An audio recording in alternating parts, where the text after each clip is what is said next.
Charles Dickens' famous Christmas story was first published almost 200 years ago.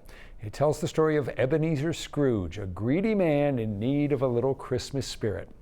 Next weekend, audiences will be able to see an adapted version at the Public Theater in Lewiston.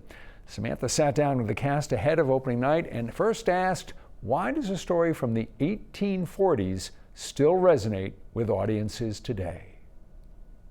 Because we still have to be taught a lesson. We need to think about other people.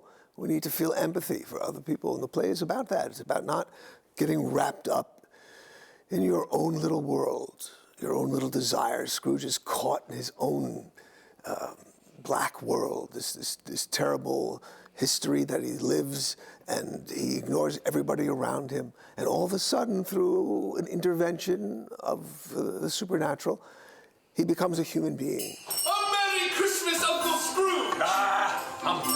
And we should mention, too, that this version has been adapted by the Public Theater's own Chris Sciarra. So it's a little different from the original. Are people going to notice that?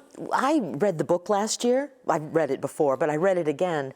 And what Christopher has done is really eliminate long passages of description, which we show you instead of having to read about it.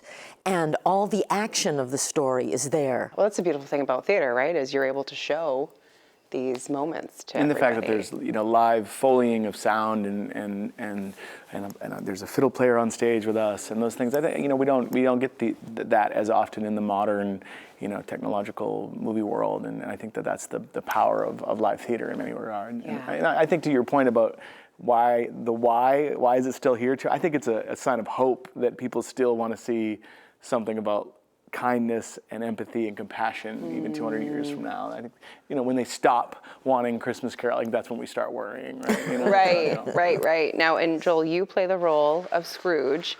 How do you breathe new life into a really old character?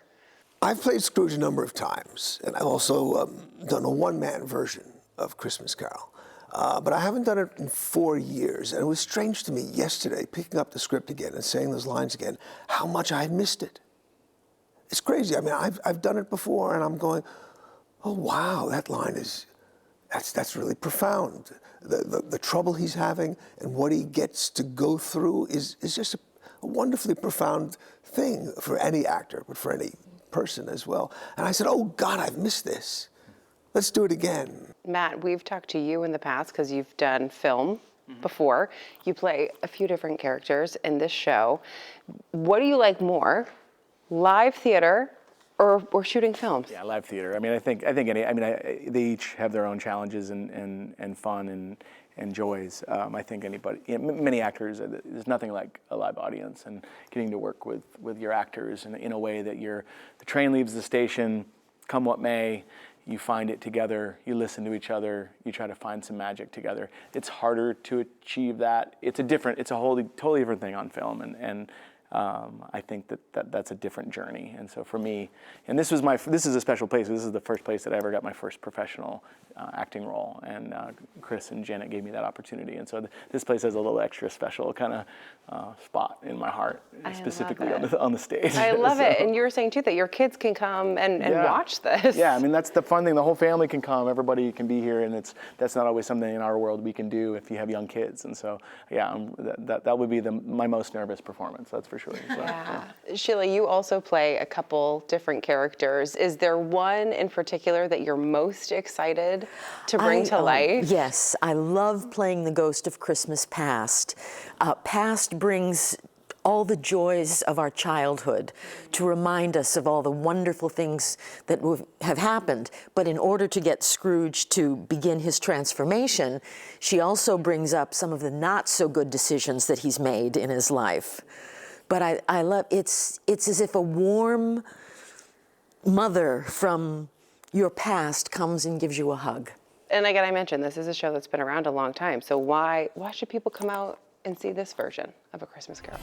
I think we get to the heart of the matter quickly. It's a short show. It's just over an hour. And Scrooge makes his entire transformation from angry, hurting person to someone full of love.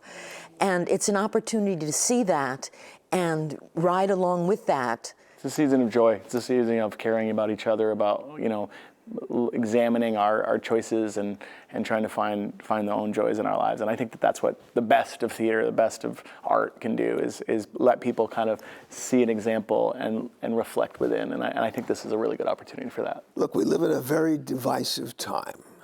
This is an opportunity to get past that, to find what's common, the commonality among us all, what we like about being a human being, and share in that joy. A Christmas Carol, adapted by the Public Theater's Christopher Sciarro, opens Friday, December 13th. For showtimes and ticket information, head to the 207 section of our website or app.